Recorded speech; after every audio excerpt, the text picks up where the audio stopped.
नमस्कार, आइए जानते हैं आज की खबरों में क्या है खास। महाकालेश्वर मंदिर में दीपावली महोत्सव के अवसर पर विशेष रूप से मंदिर को रंग बिरंगी विद्युत रोशनी, फूलों और रंगोली से सजाया गया है। तिथियों के घटने बढ़ने के कारण इस बार 20 अक्टूबर सोमवार को सुबह रूप चौदस और शाम को दीपावली का पर्व मनाया जाएगा।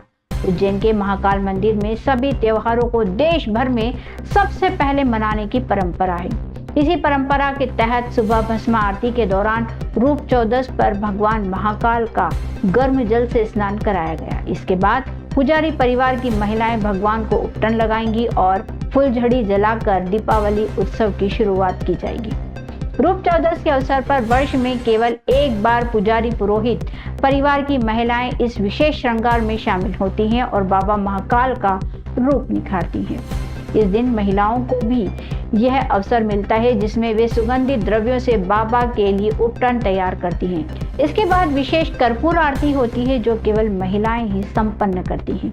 महाकाल मंदिर के पुजारी महेश गुरु ने बताया कि विश्व प्रसिद्ध ज्योतिर्लिंग महाकाल मंदिर में भस्म आरती के दौरान भगवान महाकाल को गर्म जल से स्नान कराया जाएगा, जिसे अभ्यंग स्नान कहा जाता है। कार्तिक मास की चौदस से सर्दियों की शुरुआत मानी जाती है, इसीलिए ठंडे से बचाव के लिए भगवान महाकाल को गर्म जल से स्नान कराने की परंपरा है।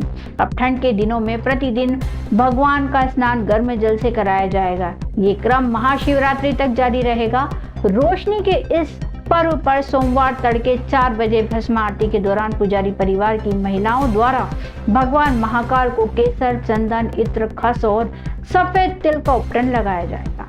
भगवान का रूप निखारने के बाद उन्हें पंचामृत पूजन अर्पित किया जाएगा। महाकालेश्वर मंदिर ज्योतिर्लिंग जो है यहाँ की अपनी एक परंपरा है और उसी परंपरा के अनुसार इस मंदिर में वर्ष भर तक उत्सव मनाए जाते हैं। ये जो दीपा महोत्सव जो है प्रातः काल भस्म आरती से मनाएंगे।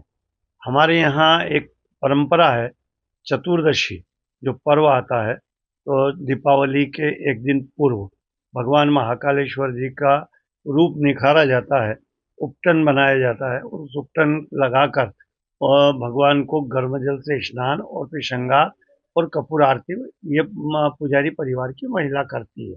ये एक परंपरा है। उसी हिसाब से इसको अन्नकूट भोग भी होता है, जो नया अन्न आता है उसका अन्नकूट भोग होगा और दीपावली शाम को पर्व मनाया जाएगा।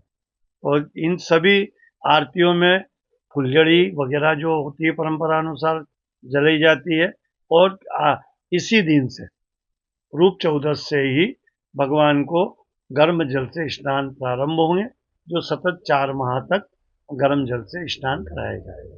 ये यहाँ की एक परंपरा है जो सदियों से चली आई है और यहाँ इस परंपरा का निर्वहन प्रातःकाल भस्म आरती में पुजारी वर्ग करता है।